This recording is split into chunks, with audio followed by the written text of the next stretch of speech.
तो 270 एकड़ बाग पर इन कथित सत्याग्रहियों ने कब्जा किया था और इस घटना को 2 साल से भी ज्यादा हो गए।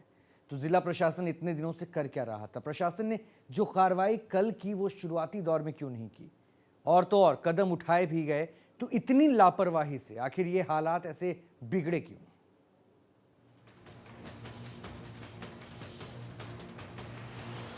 सत्याग्रहियों से मिलने कई वीआईपी गाड़ियां रात को आती देखी गई थी। गोले बारूद का शक उन ट्रकों के आने से तो किया ही जा सकता है जिन्हें वहां आते कई स्थानीय लोगों ने देखा। यानी इस विद्रोह की तैयारी पहले से ही चल रही थी। जवाहर बाग में इन कब्जाधारियों ने बाहरी लोगों को भी कई बार अंदर घुसने से रोका। आलू खोदने आए युवकों को भी इन कब्जाधारियों ने भगा दिया था। वैसे कई बार इन कब्जाधारियों को यहाँ से हटाने की कोशिश प्रशासन की तरफ से की गई थी, लेकिन वो सख्ती नहीं दिखाई गई जिसकी जरूरत थी। राम वृक्ष के यहाँ आने से पहले कुछ ही लोग इस आंदोलन का हिस्सा थे। तब अगर पुलिस चाहती तो बड़े आराम से हालात पर काबू पा सकती थी, लेकिन पुलिस ने बहुत सख्ती दिखाई तो यहाँ की बिजली काट दी बस, और इससे ज्यादा कुछ करने की धमकी तक नहीं दी। हालात तो ऐसे बनेंगे अगर आंदोलन योजनाबद्ध तरीके से प्लान किया जाए। दरअसल इस घटना का मास्टरमाइंड राम वृक्ष ऐसे ही नहीं यहाँ इतने दिनों से टिका था। अपनी रिपोर्ट में हम आपको बताएंगे आखिर ये राम वृक्ष है कौन और वहीं से इस आंदोलन को हेड क्यों करता था। क्यों राम वृक्ष ही मीडिया में बयान जारी करता था। वैसे मथुरा की लोकल इंटेलिजेंस पर भी गंभीर सवाल खड़े हो रहे हैं कि आखिर इंटेलिजेंस कर क्या रही थी। क्यों उसकी नाक के नीचे ये सब इतनी आसानी से प्लान किया गया और घटना को अंजाम दिया गया।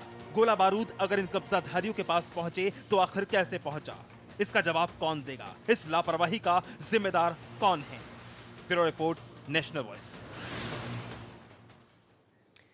और शहीद मुकुल द्विवेदी दुनिया में अब नहीं है। उनके परिवार, घर, इलाके में सन्नाटा पसरा हुआ है। सबकी जुबां पर बस एक ही सवाल है, आखिर इस मौत का जिम्मेदार कौन है?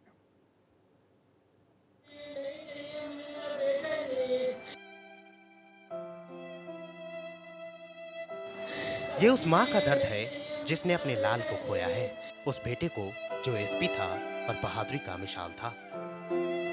माँ की आंखों के आंसू थम नहीं रहे हैं। उन आंखों में आक्रोश है, गुस्सा है और सिस्टम के प्रति नाराजगी भी। माँ का मुख्यमंत्री से सवाल भी है और गुहार भी कि आखिर अब उनका क्या होगा। सच्ची नहीं चाहिए, मुझे मेरा बेटा चाहिए। अब लाके दे डीजीपी साहब, मेरा बेटा, मेरे बेटे को मरवाने के लिए मथुरा भेजा। शहीद मुकुल द्विवेदी की मां का सरकार पर गुस्सा है। मां साफ कह रही है कि मुख्यमंत्री अपना मुआवजा अपने पास रखे। हमें मुआवजा नहीं चाहिए, बेटा चाहिए। डीजीपी साहब दे मेरा बेटा, हम मुख्यमंत्री दे मेरा बेटा,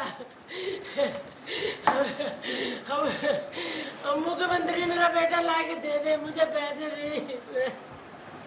मेरे बच्चों के पापा जी, मेरे छोटे छोटे पोते हैं, बताओ हम दोनों आदमी बुढ़े हैं, हम क्या करेंगे? शहीद के पिता भी गुस्से में हैं। उन्होंने प्रशासन पर साफ साफ कहा कि मेरे बेटे को मरने के लिए मथुरा भेज दिया गया था। 2 सालों से ये खेल चल रहा था, लेकिन किसी ने इस पर ध्यान नहीं दिया। बस मदद करने के चक्कर में ये सैक्रिफाइस हो गया। एसएसपी डीएम वगैरह 2 साल से वहाँ कब्जा किए हुए हैं, तो उस पर इन लोगों ने कोई एक्शन नहीं लिया। इसको अकेले ढकेल दिया, वहाँ लगा के फोर्स आके को मरवा दिया हमारे बेटे को। शहीद अधिकारी के परिजनों का यह दर्द हमारे सिस्टम पर एक करारा प्रहार है कि आखिर बिना तैयारी के पुलिस वहां पहुंची कैसे। 2 सालों से जहां खेल चल रहा था, उन पर कार्रवाई करने से प्रशासन आखिर बच क्यों रहा था? क्या सरकार और प्रशासन ऐसे ही किसी हादसे के इंतजार में था? सवाल कई हैं जिनका जवाब खोजना जरूरी है। औरैया से अक्षय मिश्रा और मथुरा से सौरभ गौतम के साथ ब्यूरो रिपोर्ट, नेशनल वॉइस। और मथुरा में हुई हिंसा का मास्टरमाइंड रामवृक्ष यादव को बताया जा रहा है। ये हमेशा भड़काऊ बयान देता नजर आया। अब हम आपको रामवृक्ष यादव का एक वीडियो दिखा रहे हैं जिसमें वो भाषण देता हुआ नजर आ रहा है, और वो भी भड़काऊ।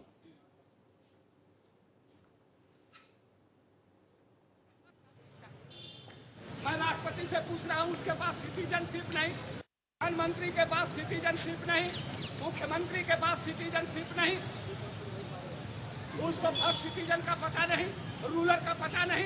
कौन सा लॉ एंड ऑर्डर लेकर के घूम रहे हैं? आपके पास कौन सा लॉ एंड ऑर्डर है, दीजिए ना। और जो सिटीजन नहीं है वह क्या है जानते हैं? स्लेव। मोहब्बत से आजादी नहीं आएगी, बंदूक की नोक से और लाठी से आजादी नहीं है। आजादी जो है लाश से आएगी और सिटीजनशिप निकलेगी। और मथुरा में सरकारी जमीन पर अवैध कब्जे को हटाने के दौरान हुई हिंसा का मास्टरमाइंड रामवृक्ष यादव को बताया जा रहा है। रामवृक्ष यादव पर आरोप है कि इन्होंने सत्याग्रह की आड़ में मथुरा के जवाहर बाग में सैकड़ों एकड़ जमीन पर कब्जा कर लिया। स्थानीय प्रशासन और कोर्ट के आदेश के बावजूद जमीन खाली नहीं की गई।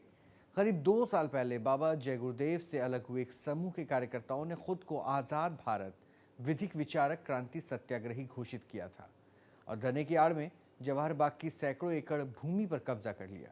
उनकी मांगों में भारत के राष्ट्रपति और प्रधानमंत्री का चुनाव रद्द करना, वर्तमान करेंसी की जगह आज़ाद हिंद फौज करेंसी शुरू करना, इसके अलावा 1 रुपये प्रति लीटर डीजल और 1 रुपये प्रति लीटर पेट्रोल की बिक्री शामिल करना है। इलाहाबाद उच्च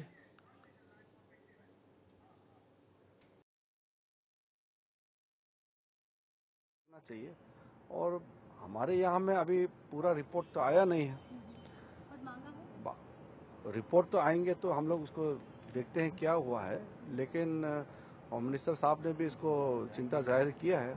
हम लोगों के लिए ये बहुत चिंता के विषय है कि इस तरह का घटना जो मथुरा में हुआ है ऐसा नहीं होना चाहिए था। ये बहुत ही दुखद घटना है और इस घटना का सब निंदा करते हैं और आगे उत्तर प्रदेश सरकार को देखना चाहिए कि ऐसा घटना क्यों हुआ है और कैसे हुआ।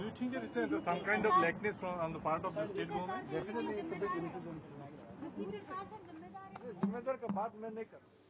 तो किरण रिजिजू को आप सुन रहे थे और उन्होंने साफ तौर पे कहा इस पूरे मथुरा के घटना को लेकर कि किस तरह से सरकार की फेल्योर है, राज्य सरकार के ऊपर ठीकरा फोड़ा जा रहा था और साथ ही साथ ये भी बोला कि इस पूरे पहलू पर कम से कम जांच होनी चाहिए और वाकई गंभीरता से इस पहलू पर आगे जाके तथ्य तक पहुंचने की जरूरत है। ऐसे सत्याग्रही के वेश में मथुरा में कंस रामवृक्ष यादव और उसके गुर्गों में गुरुवार को मथुरा में जमकर तांडव मचाया। इस तांडव में 2 पुलिसकर्मी समेत 24 लोगों की मौत हो गई। अतिक्रमण हटाने गई पुलिस और स्थानीय प्रशासन हालात को समझने पूरी तरह से नाकाम रहे और मथुरा में के कंस के जाल में फंस गई। पिछले 2 साल से रामवृक्ष मथुरा के जवाहर बाग में अपना कुनबा बढ़ा रहा था।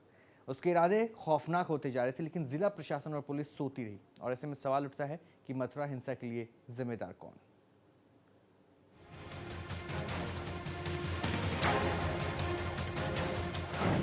मथुरा हिंसा का जिम्मेदार कौन? हालात को समझने में क्यों नाकाम रही यूपी पुलिस? मथुरा में गुरुवार को अवैध कब्जा हटाने के दौरान जमकर हिंसा हुई। सत्याग्रही का चोला ओढ़ने वाले रामवृक्ष यादव के गुर्गों ने यहां के जवाहर बाग में जमकर कोहराम मचाया। इस उपद्रव में मथुरा के एसपी सिटी मुकुल द्विवेदी और फरह थाने के एसओ संतोष यादव समेत 24 लोगों की मौत हो गई। मरने वालों में 22 उपद्रवी भी शामिल हैं। ऐसे में सवाल उठता है कि मथुरा हिंसा के लिए आखिर जिम्मेदार कौन है? पेड़ों के नीचे लोग खड़े हुए थे, उनके द्वारा ईंटा पत्थर और बाद में लाठियों से प्रहार किया गया पुलिसकर्मियों के ऊपर। और ये जो पहला प्रहार हुआ असलहों से, लाठी डंडे से और ईंटा पत्थर से। मथुरा हिंसा से रातों रात सुर्खियों में आए गाजीपुर जिले के रहने वाले रामवृक्ष यादव के मंसूबे शुरुआत से ही काफी खतरनाक थे। तकरीबन 2 साल पहले सत्याग्रह के नाम पर रामवृक्ष यादव और उसके गुर्गों ने 2 दिनों के धरने के नाम पर जवाहर बाग पर कब्जा जमा लिया और मथुरा जिला प्रशासन को खुलेआम चुनौती देता रहा, लेकिन स्थानीय प्रशासन सोता रहा। हाई कोर्ट के आदेश के बाद जिला प्रशासन सख्त हुआ, लेकिन लापरवाही ऐसी कि 2 अफसरों को अपनी जान गंवानी पड़ी और कई घायल हुए।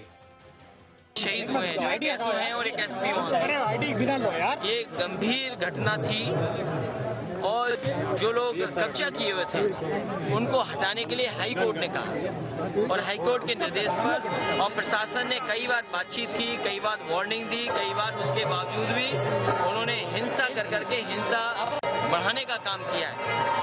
वहाँ जिम्मेदार अधिकारी हैं, एडीजी एलओ पहुँच गए हैं, डीजीपी वहाँ पर हैं, होम सेक्रेटरी वहाँ पर हैं। सुबह मेरी होम मिनिस्टर, केंद्रीय होम मिनिस्टर जी से भी बात हुई है, मैंने उनको भी जानकारी दी है।